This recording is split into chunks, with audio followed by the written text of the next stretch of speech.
The Atlanta Braves have 2 picks inside the top 30 in this summer's MLB draft, and I brought in an expert from the college ranks to break down the options the Braves can choose.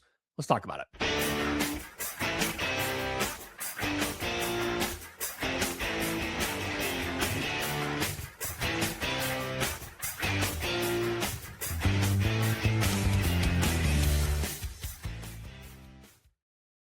Yes, welcome on in to Braves Today, a production of the Believe Podcast Network and presented to you by FanDuel. I'm your host, Lindsay Crosby, author of the Braves Today newsletter over at bravestoday.com.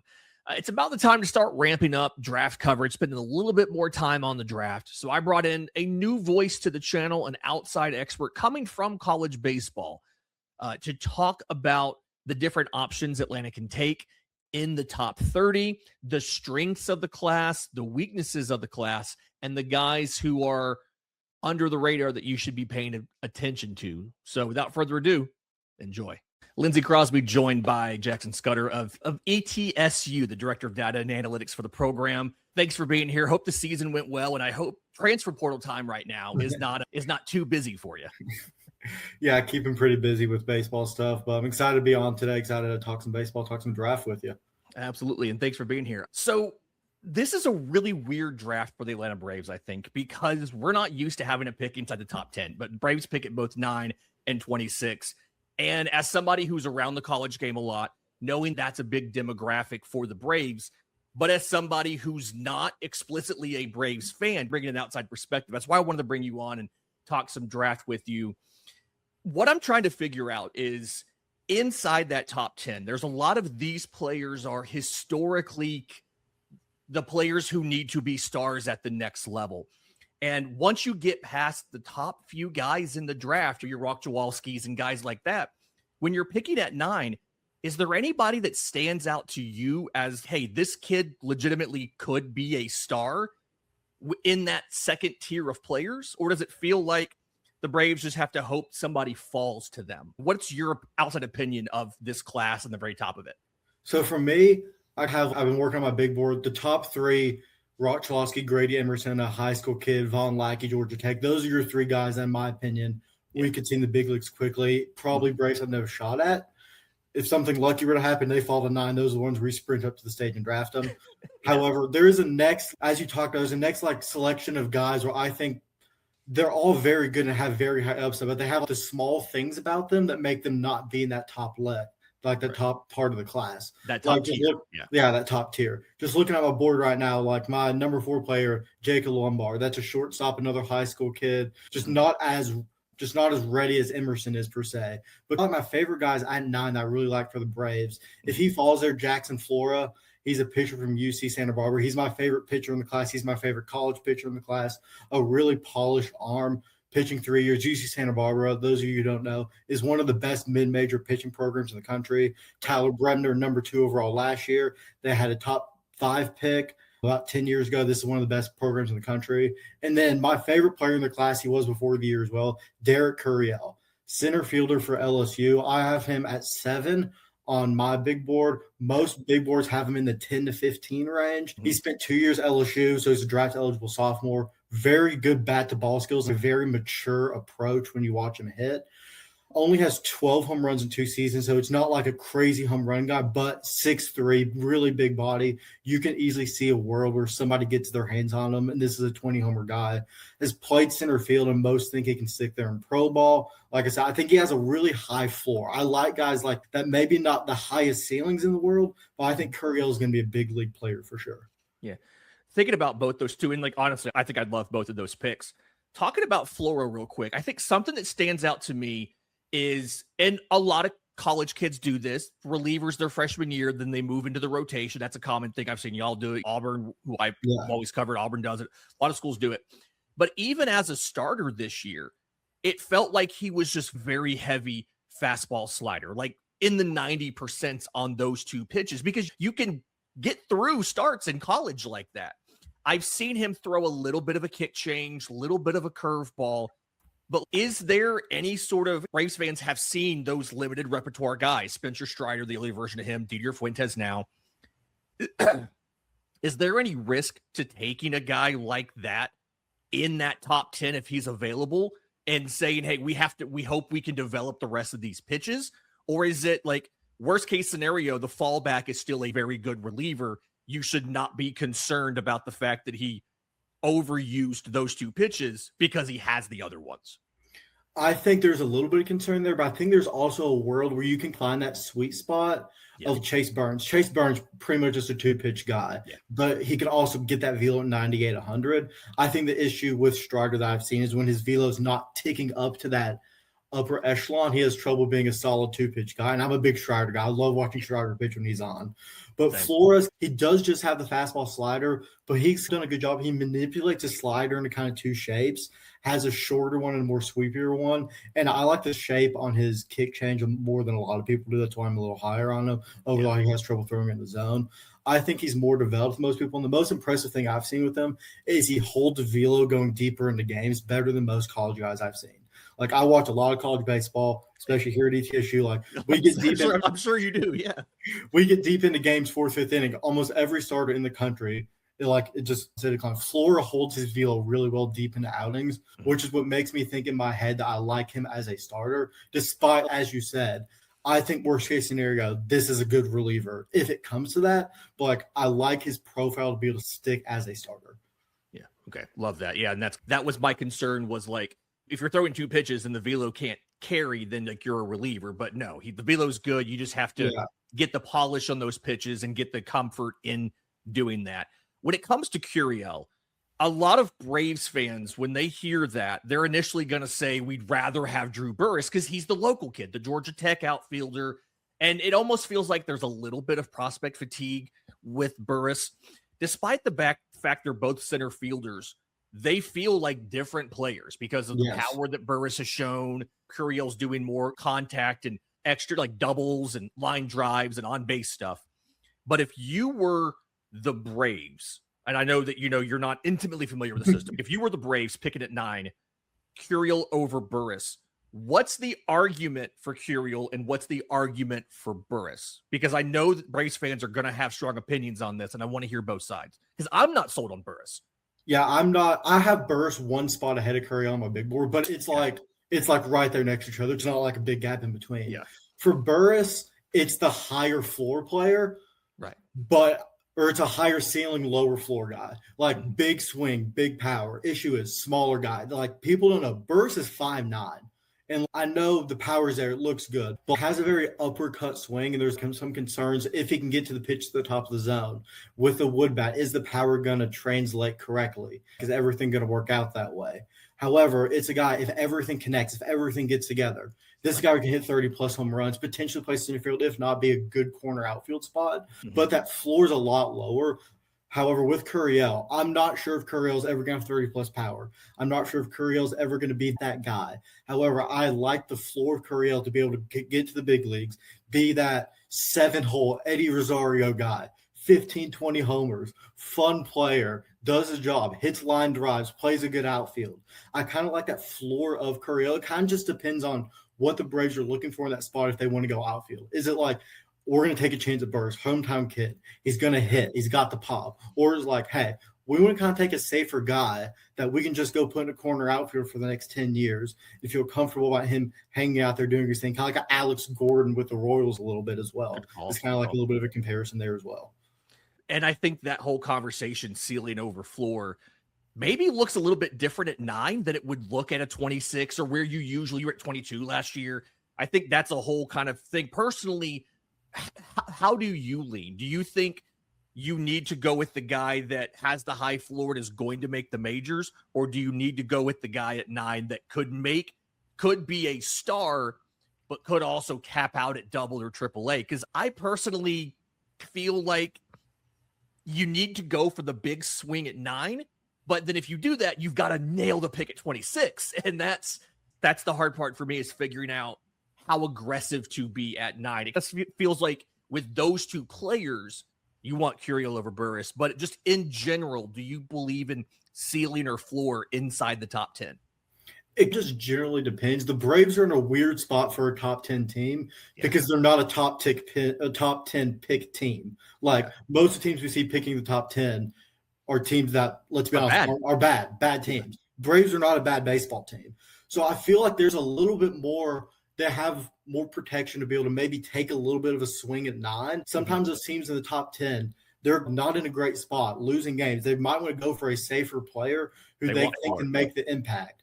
The Braves can almost afford a little bit to take a bigger swing at 9 if it doesn't work out, especially when you have 26 down there in a class that, in my opinion, is very depthy down in the class, especially with some good bats that I think guys who can also come up and make an impact at 26. Another guy who's another high ceiling, low floor guy, Justin LeBron, shortstop, Alabama. Yeah. Similar boat as Burris, who would also be another big swing pick there. And I know Braves shortstop concerns. LeBron could be a very fun player that the Braves fans are loving, that I really want to see. Yeah.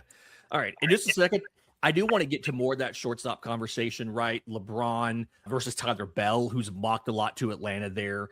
And then talk about some of the two-way players, because I know I've seen some connections there with Atlanta. We'll do that next, right here on Braves Today. But first, this episode's brought to you by our friends at IQ Bar, our exclusive snack, hydration, and coffee sponsor. IQ Bar protein bars, IQ Mix hydration mixes, and IQ Joe mushroom-infused coffees are the tasty, low-sugar brain and body fuel that you need to win your day. The Ultimate Sampler Pack's a great way to try all of the IQ Bar products and flavors. You get 9 IQ bars, 8 IQ Mix sticks, and 4 IQ Joe sticks. And all IQ Bar products are clean label certified and entirely free from gluten, dairy, soy, GMOs, and artificial ingredients. With over 20,000 5-star reviews and counting, more people than ever are fueling their busy lifestyles with IQ Bar's brain and body boosting bars, hydration mixes, and mushroom-infused coffees. And the Ultimate Sampler Pack includes all 3.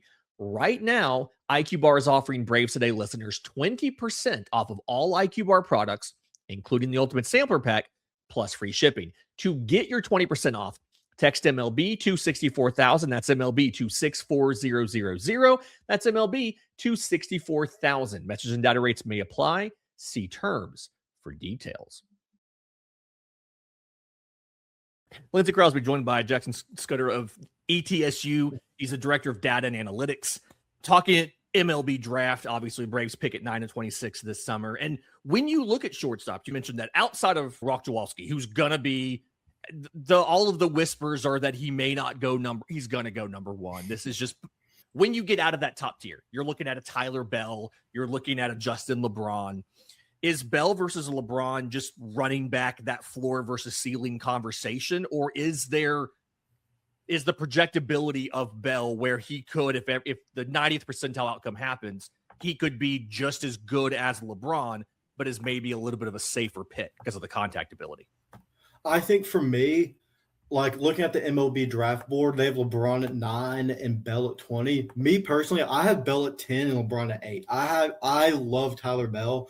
For those who don't know, Tyler Bell, shortstop from Kentucky, had some injury concerns this year. I believe it was a shoulder, missed a lot of time, didn't play a whole lot, but I think he has a higher floor. I think it's a very similar debate. LeBron, though, for those who don't know, shortstop, Alabama. This kid is awesome. Like size, athleticism, power. Issue is, guy swings at quite literally everything when he comes up to the plate. Loves to swing the bat.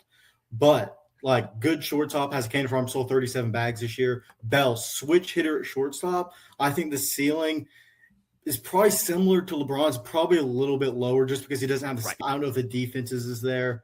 But I really like Tyler Bell. And kind of in the Braves spot, I might like Tyler Bell more, especially with where their shortstop position is at right now, because I think Bell, at the very least, can be like, stick him in the 8-9 hole, fun player to be there, while LeBron could turn into very well, this is not a joke, the next Acuna.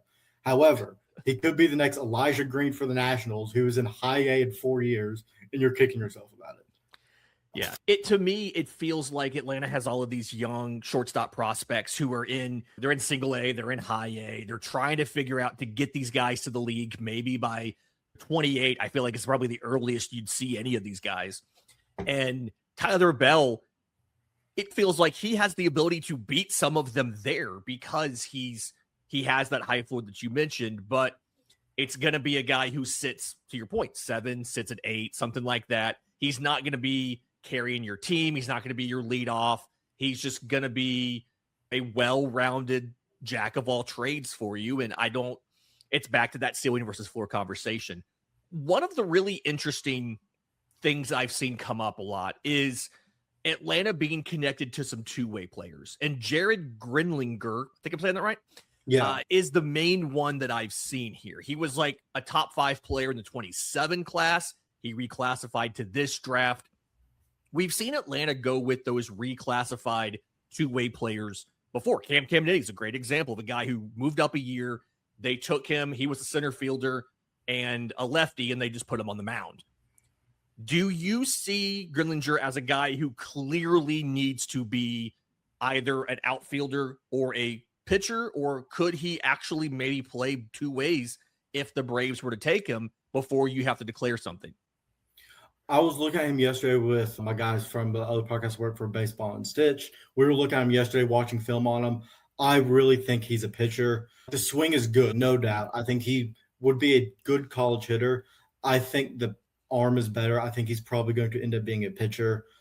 I'm a little bit lower on him than most teams are. I think he would be more in the 26 range for the Braves for sure. Yeah. In the 9 range. But I like him. I think he's good. And the best thing about it that he has going for him, he is 17, and I believe turns 17 in April, will be 17 to draft. You're getting a very young kid who's very moldable. He's a very fun player, throws hard, long, lanky lefty. I think he's a lot more a project than some people think. I think there's some other high school kids in the class. Brody Bamilia, another left-handed pitcher who is 6'9". Gio Rojas. Brody Bamilia, though, 6'9", 255, and throws 100 from the left side. This is a guy fun. Love him. I think Gridlinger is a little bit more of a project. Yeah. However, this is the guy 6'3", 190 lefty. It hits. But however, I think he's likely going to be a pitcher at the next level from everything I've seen, everything I've read, everything I've watched. Yeah. And then that's Atlanta's sometimes buck the trends. I know Austin Riley was considered a guy everybody thought was going to be a pitcher, and they went with position player. Michael Harris, same boat, and it worked out. But I know that the Braves have liked those young guys. They've liked the two-way players. Atlanta's thing is always find a guy who is not as developed as you would expect based on this, right? Maybe it's a pitcher who went to Florida. Florida's not good at developing their pitchers. Maybe it's a two-way player or a multi-sport player, things like that. Transitioning, you mentioned he's better at 26. Let's talk about pick 26, because how much of this do you think should be dependent on who you take at 9, and how much of this is just there's guys that fit at 26. You'll take whoever works at 9. You'll take whoever works at 26. And other than making sure the money works, there's not really any coordination between these two spots needed. I think maybe a little bit of positional difference. I don't think you're double dipping at outfield. I don't think you're double dipping at shortstop 9 to 26. I think most likely at 26, you're taking, in your eyes, the best player available. It obviously depends on who you take at 9 a little bit for me. If you take the high floor or the lower floor player like LeBron, like a Burris, maybe you want to take more of a sure thing at 26. Maybe if you take a safer player at 9, that's when you maybe see the Gridlinger pick, another high school pick. That might be fun, but you have to develop up for a couple of years. But there's a lot of guys I like at that pick. Like I said, I think it's a really deep class. Yeah. How much do you think it matters if you take a bat at 9? Do you have to turn around and get an arm at 26? Because this feels like this is the draft where certain positions are really deep, certain positions maybe not as much. And if you look at some of the arms at 26, you mentioned Bamila. I've heard about Liam Peterson maybe falling around there. Cade Townsend, who's a guy I watched, tear up Auburn a little bit. It feels like there's maybe some better arms available at 26 if you go off of the common boards. What does your board say is there more options on the mound or at the plate at 26? I think it's probably going to be more on the mound. Most of the guys available at the plate here is just your college guy who hit, and we don't know where he's going to play defense. Because if he plays defense, he's not going there. I think most of the college arms, Flora is going way further above this. I think Peterson likely goes above this spot. I think if he falls, that's a great pick. Cameron Fluke, which is an arm from Coastal Carolina. I love him, but just had 6 outings this year. I think he had a back strain and missed 2 months. This guy, if he ends up falling to 26, would be an awesome steal. And then my favorite player in the class total, I have him ranked 15, 20 spots higher than most people. Wes Mendez, left-handed pitcher from Florida State. He has a 5-6 pitch mix. Those are my favorite guys to scout, or the guys that have developed 4, 5, 6 pitches and are comfortable with all of them. You talked about earlier with Flora having the concerns of like Is he just a 2-pitch guy? Is he just a 3-pitch guy? Mendez, left-handed pitcher, throws legitimately 5-6 pitches, commands all, throws all of them over 9-10% of the time, threw all of them over 100 times last year. It's rare to see guys like that in college who can go out there and have comfortability commanding 5 or 6 pitches. And he might be a little bit of a reach at 26, but I'm going to have him around there on my board. He would be an awesome pick for me. And then you mentioned Kate Townsend, another just awesome arm, fun arm. I think he'd be another great pick at 26. Very good player. Yeah, it feels 26 is maybe a little bit of how the board shakes out, but also too, it's probably the earliest spot where you can say, hey, this is our guy we like. Let's go get our guy. And there's just a ton of options. And as I keep thinking through, I keep thinking about, and I want your help with this, it feels like the catchers this year may be better than we expected, right? Like you look at, obviously, Von Lackey, top 3 is not going to fall to Atlanta, but Ryder Helfrich is probably a top 10, 15 guy. Thinking through some of this here, like Daniel Jackson is the Georgia catcher. We've seen him in the College World Series. He's probably somewhere there in the early 30s. Carson Tenney is up there. I don't necessarily, the Braves don't need a catcher. You also don't draft for need 100% agree. In the draft. Do any of these catchers outside of Lackey maybe stand out for one specific thing that they're good at? Or is it at that point, the second pick or the third pick in the draft, you can't really go wrong taking any of the catchers that are in the top 50? Helfrich, I really like. I was talking to some people yesterday. My comp for him is Mike Zunino. Like, really good catcher. Mike Zunino is a good catcher, but Mike Zunino also hit about 230 or 30 homers a year. I think Helfrich is going to be that type of guy. He hit 270 last year, like 20-plus home runs, but is an awesome defensive catcher. A good blocker, good arm, calls a great game, has good pop, but I think he's going to hit about 240 his entire career with about 25 home runs a year, and I really like that spot. Daniel Jackson. Absolutely love this kid. He started in the same conference as me at Wofford his freshman year. Me and him are the same age. So he won SoCon Player of the Year my freshman year while I was at ETSU. He was at Wofford. Got to see him play in person when he was a really young kid. And you could just tell when he was a freshman, how did this kid get to this level of baseball? Why is he not playing bigger than here? And I've kept up with him the past couple of years, and this year just went insane. I'm not as sure if he's going to stick at catcher going forward because he has played some corner outfield at Georgia. I know especially last year, his sophomore year, played some corner outfield. But 30-30 guy this year almost. I think he might have gotten to it. Just an unbelievable athlete, unbelievable power. And I think both Helfrich and Jackson are both really good prospects. Jackson reminds me a lot, kind of, maybe not the same batting average thing, but an Ike Irish type of, absolutely. He's behind the plate. He's not as polished. Maybe a couple questions about the receiving, but you can move him to the outfield. You can play him at first base, and it's going to be the offense and the athleticism is really what's going to carry him, maybe so much over the defense. He can play a lot of places. He may not be great at some of them, but it's you're getting a hitter and then just figure out what to do with him down the road. Exactly. Kind of the thought I have there on Jackson. When we come back, I want to get your thoughts on the overall strengths of the 4 groups, right? The prep pitching, the prep hitting, the college pitching, the college hitting, what's deep, what's not, and guys that maybe are a little bit lower on boards that you like. We'll do that next right here on Braves Today. Final segment of Braves Today. Jackson, before we get into some of that, I want to ask you a little bit about Baseball Unstitched podcast you guys have. Tell us a little bit more about the pod, what you guys talk about, and where folks can go to find it. Yeah, so Baseball Unstitched, I've worked with them about 2 years now. It's me, Evan Flax, and Ryan, all 3 of us. I reached out to them on Instagram randomly 2 years ago because I just wanted to help out a podcast. We have a weekly episode where we just talk about baseball. It's something different every single week. We cover mainly MLB. We're really big into the draft. And our biggest thing is we're big on Twitter as well. Post a lot of stuff on Twitter, a lot of threads. I'd say that's the easiest place to find us. A lot of clips, yeah. A lot of clips. But how we explain what we are is we try to make advanced analytics and the advanced tough side of baseball easy to understand for fans. Love that.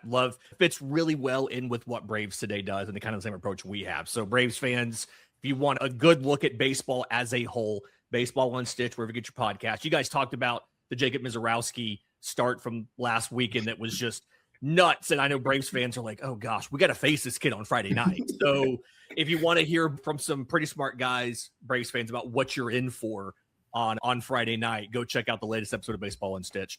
Okay, so I feel like every single draft class has one of the four demographics that is a lot deeper than the rest, and one of them that's pretty shallow. What is the deep demographic in this class? Are you a fan of the prep pitching?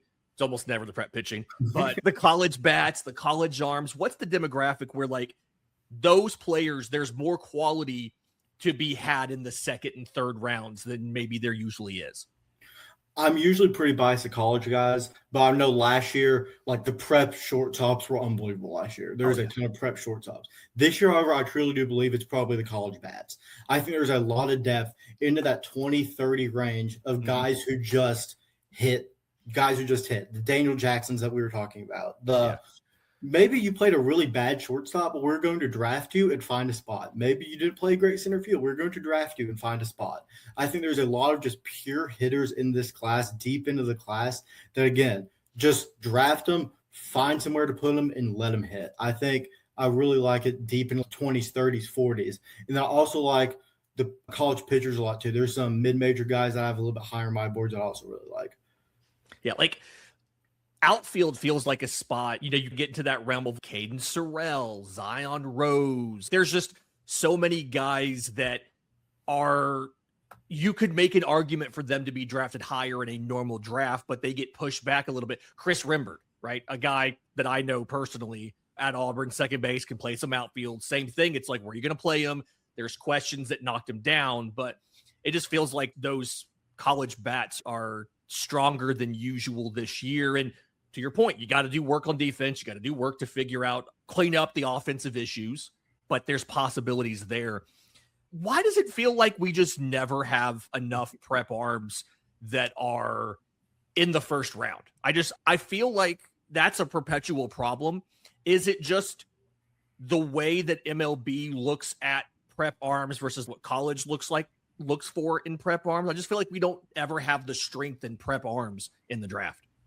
I think it's a little bit of just a development problem, because last year, Seth Hernandez, I was all over him. He was a top 5 player in the class for me, but he was also just, you don't see guys like that anymore. And right now we're just seeing a lot of the prep kids coming in just have the 1 to 2 pitch mix. You throw a hard fastball and figure it out later. Fastball, and a lot of those fastball curve. And a lot of those guys need it's better for them to have an SEC or SEC experience than it is a low A, high A experience, in my opinion. So I feel like a lot of the pro teams know that and are trusting the development at the college level and kind of getting them a little bit more polished, getting them a little bit more something just like knowing how to pitch in college, the pitchability, how to get guys out. Sometimes those prep guys they don't have the pitchability that a college guy would have. I think there's a little bit of just a difference in that, if that makes any sense. Yeah, no, it totally makes sense. And is it just me, or like all of the best prep pitchers in this draft, other than maybe Coleman Borthwick, are they all lefties? It's all lefties. Like Rojas, Grinlinger, Bumilla, they're all Logan Schmidt. They're all lefties. There's one right-hander in there. It's a bunch of lefties this year, absolutely. Which is just odd to me. It just feels like it's a random distribution there this time. Okay, so who are your players that maybe not in the first round or even in the second round, but like guys that you look at them and you're like, why aren't more people talking about this kid in the top 50 or top 60 players of the draft? Give me however many you want, 2, 3, 1, whatever it is. Floor is yours. Preach for your guys. My first one is Ben Blair. This guy is a pitcher from Liberty, right up the road in Virginia from me, like 3-4 hours away. I know some people who know him. Mid-major arm. This guy's awesome. He's been on board since the beginning of this year. It wasn't like he came onto the scene. He's like a lower slot, 3/4 righty, throws a heavy sinker, and has that pitchability. Has been at like 95, 96, 97 miles an hour. A good sinker ball guy. I really like Ben Blair. Kind of has some like the funkiness a little bit in there as well. Isn't he like a sinker sweeper? So it's like you aim down the middle and everything's going to run off the plate one direction or the other. That feels like it's such an incredibly hard matchup for any hitter. It's just, hey, halfway to the plate, this ball is just going to shoot one direction or the other. But yeah, like a guy there, that the first thing I think of is like, where's the third pitch on Ben Blair? Yeah. But it's such a unique profile because it's just, you don't see a lot of guys do sinker sweeper. They do sinker kind of conventional slider or something, and getting that low arm slot. The whole thing's just about giving a batter a weird sight picture. And I feel like he does a really good job of that. I watched a Liberty game and I saw him pitch and was like, what the heck is this dude doing? Where did he come from? So great call out there. Position player. Who's your sleeper of the draft we got to watch for? This is a physical first baseman, another Florida State kid, Miles Bailey. 6'4", 257, just a specimen of a human being. Really big guy. I believe he might have had a severe ankle injury this season where he only played 26 games, and there's some serious concern there for sure. But just a big guy. I truly believe if he stayed healthy this year, this guy's going to be within a first, second round pick. The power tool, like they have a grade 65 grade on MLB.com. It might be up to 70. He's ranked 88th right here. And this is a guy who I think could be a steal who just, if you get him healthy, you get him good, he's going to hit the crap out of the baseball. Wasn't he the one, I'm trying to remember, he was in the 24 draft class out of high school. Wasn't he the one that they were showing the showcase footage? Maybe it was the draft combine where he was just launching bombs in Chase Field. Massive power. Golly. That's one of those, to your point, that's one of those high ceiling, low floor kind of things. It's like, we don't care about defense. It's just, you got to make enough contact to crush some baseballs. Yeah. Wrapping up here on some of the draft thought, and thank you for your time. I really do appreciate this. If you were designing your perfect draft, you get to pick, let's say you pick at 9 and 26, right? Who are you taking and why? For me, for the Braves, it's if Jackson Flora gets there, you sprint up there and take it. Yep. 155%. And then my second one would be, my choice would be Tyler Bell or Derek Curiel. Really, both of those guys a lot. I love the higher floor guys a lot. I think both of those would be really good fit for the Braves. So I think the choice between those three guys, either you go get the pitcher if he's there, or you go get the high floor guy who can play almost within a year or two. And then down at 26, I think it depends if you get your pitcher, then you probably come down and take a position player. However, I really like the pitchers down the board. Cade Townsend, Wes Mendez are probably my two guys in that slot who at 26 would probably be there. Take Cole Carlin is another one, Arizona State lefty.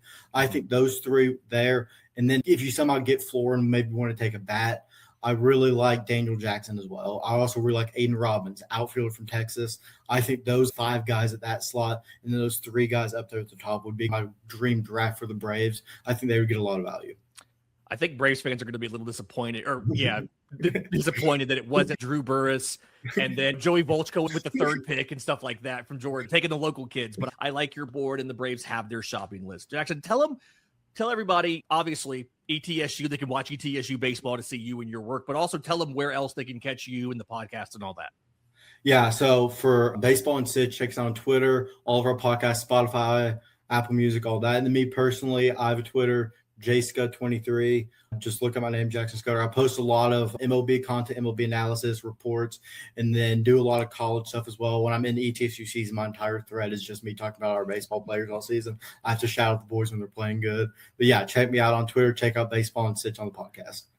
Always got to shout out the boys. We love the boys. Jackson, thanks for your time and best of luck with the transfer portal. I know that's not easy. And then the whole thing of transfer portal going into the draft at the same time. Oh, speaking of, how much easier would it be for you guys if they moved the MLB draft up till now instead of back where it used to be in June, instead of doing the draft in July, and you guys are trying to balance getting a class, getting them to campus with the signing deadline for MLB? It's tough because this year we have one guy for sure getting drafted. He's already gone. Yeah. Michael Harpster, keep an eye on him. He's getting like 4th to 8th round, really good pitcher. But we have a recruit coming in and another kid here. Both pitchers, we don't know what's going to happen. We're thinking they're coming back, but we're in the spot right now where if we wait and they get drafted, it's at the end of July. There's nobody left. But then right now it's like I think we're in a point where maybe we need to add 1 or 2 more arms to protect us if something does happen and they do get drafted. It's just a really weird conundrum where we don't know what to do for the guys who are 50-50. And it's not their fault. It's just really bad timing. If we wait, all the portal guys are going to be gone. But if we get guys now, we're going to over-recruit and have to cut some kids. It's just a whole conundrum of we don't really know what to do.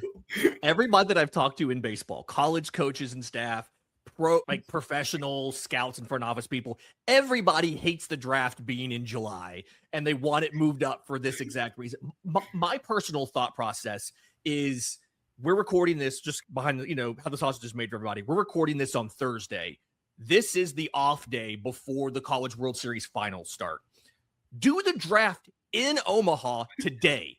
Start the draft on Thursday. All the kids who are there for the College World Series can be there.